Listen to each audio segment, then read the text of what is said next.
සුවපත් මතු පරපුරක් වෙනුවෙන් පාසල් දරුවන් අතර සෞඛ්‍ය සහ යහපැවැත්ම වර්ධනය කිරීම අරමුණ කරගත් AIA සුවපාසල් වැඩසටහන කියන්නේ AIA ආයතනය මගින් දියත් කෙරෙන විශිෂ්ට වැඩසටහනක්.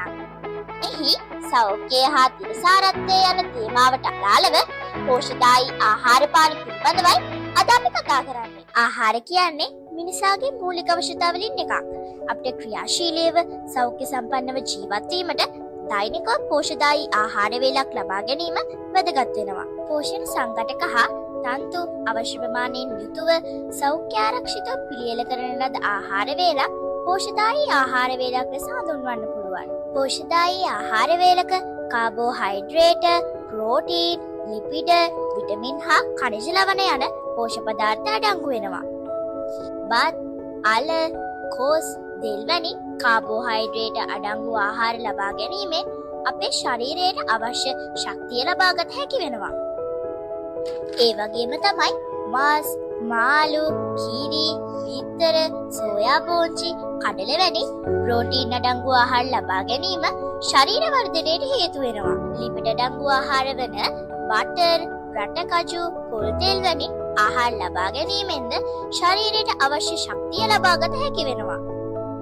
කහ පැහැති එළවලු හා පළතුරු, පලා වර්ග, කෙසෙල්, අඹ, ලාවුලු, නිවිති, වට්ටක්කා, මුරුංග කොළ වැනි විටමින් හා ඛනිජ ලවණ අඩංගු ආහාර ලබා ගැනීමෙන් ලෙඩ රෝග වලින් ආරක්ෂා වීම සිදු වෙනවා.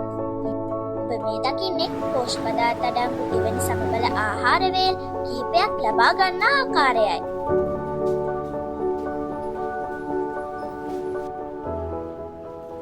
මීට අමතරව ප්‍රමාණවත් පරිදි ජලය පානය, නැවුම් පළතුරු විෂ පානය, කොළ කැඳ පානය වැනි දේ මගින් අපේ ශරීරය තවදුරටත් සෞඛ්‍ය සම්පන්න කරගත හැකියි. දැන් අපි බලමු පෝෂක පදාර්ථ සහිත ආහාර නිසිලෙස ලබා නොගැනීමෙන් ශරීරයට ඇතිවන තත්ත්වයන් මොනවාද කියා. ශරීර ශක්තිය හීන වීම, වර්ධන ඌනතා, බර අඩුවීම, ප්‍රතිශක්තිය අඩුවීම, උදාසීන බව, විදුරුමස් දියවීම, රක්තහීනතාව, ඇස්පෙනීම දුර්වල වීම, විවිධ ඌනතා හා රෝගවලට ගොදුරු වීම වැනි තත්ත්වයන් පෝෂක පදාර්ථ නිසි පරිදි ලබා නොගැනීමෙන් ඇති වෙන්න පුළුවන්.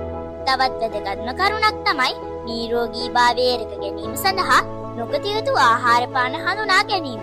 ක්ෂණික ආහාර, පෙරසැකසු ආහාර, අධික තෙල්, ලුණු, සීනි අඩංගු ආහාර, කෘත්‍රිම වර්ණක යෙදූ ආහාර, පැණිවීම වර්ග යනාදිය නිරෝගීභාවය රැක ගැනීම සඳහා අප නොගත යුතු ආහාර ලෙස හඳුන්වන්න පුළුවන්. මෙවැනි අහිතකර ආහාර පාන ලබා ගැනීමෙන් පිළිකාව, දියවැඩියාව, අධිරුධිර පීඩනය, ස්ථූලතාව වැනි බෝ නොවන රෝගවලට ගොදුරු විය හැකියි. නිරෝගී කයක්, නිරෝගී මනසක්, සමබර පෞෂ්‍යයක් තුළින් සුවපත් මත පරපුරක් බිහි කිරීමට ඔබත් මෙම පිළිවෙත් අනුගමනය කරන්න.